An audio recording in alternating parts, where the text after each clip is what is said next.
කොහොමද ඔයාලට අද මම අලුත් බ්ලොග් එකක් අරන් එන්නේ මේ එංගලන්තේ පෑවිල්ලත් එක්කම අපි ගියපු පුංචි ගමනක්. ඔයාලත් අපිත් එක්ක එකතු වෙලා බලන්නකෝ අපි කොහෙද මේ ඇවිත් ඉන්නේ කියලා. අපි 4 දෙනාත් එක්කම අපේ පුංචි මතක පොතට තවත් පිටුවක් එකතු කරන්න ගියේ මෙන්න මේ ෆාම් එකට. සමහර දවස් තියෙනවා හිතට සතුටක් දෙන ලොකු දේවල් ඕනෙම නැති. කහපාටින් පිරුණු මේ සූර්යකාන්ත මල් අතරට ආවහම ඇත්තටම දැනුනේ ඒ වගේම සතුටක්. මලින් මලට හිරු එළිය වැටෙන හැටි, සුළඟත් එක්ක මල් හෙමින් ගැටෙන හැටි, මීමැස්සන්ගේ ගුම් හඬ, ඒ වගේම මීමැස්සු හැම තැනම මල් සිබෙන දසුන්, මේ හැමදේම කැමරාවෙන් විතරක් නෙවෙයි හදවතටත් මතක එකතු කරපු මොහොතක්. ඉතින් අද දවස ලස්සන මතකයක් විදිහට අපේ පුංචි පවුලට එකතු කරගත්තා. අපි මේ ගමන යද්දි එංගලන්තෙට තිබ්බේ පුදුම විදිහට පෑවිල්ලා. අපිට වගේම මලුත් හරිම වෙහෙසකර වෙලා හිටියේ. ඉතින් මේ මොහොතේ අපි නිදහසේ එහෙ මෙහෙ ඇවිදමින් පින්තූර ගනිමින් අපේ කාලය ගත කරා.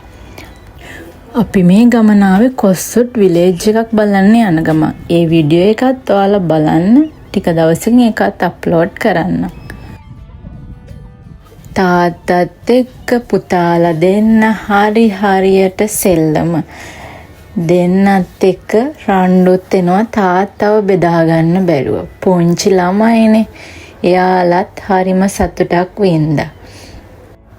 අපි මේ ඇවිල්ලා ඉන්නේ කොස්සොට් යන ගමන් කොස්ටඩ් ෆාම් එකට. ඉතින් මේකේ තිබ්බ සූර්යකාන්ත මල්වත්ත බලන්න වෙලාවක් ලැබුණ එකත් ලොකු දෙයක්.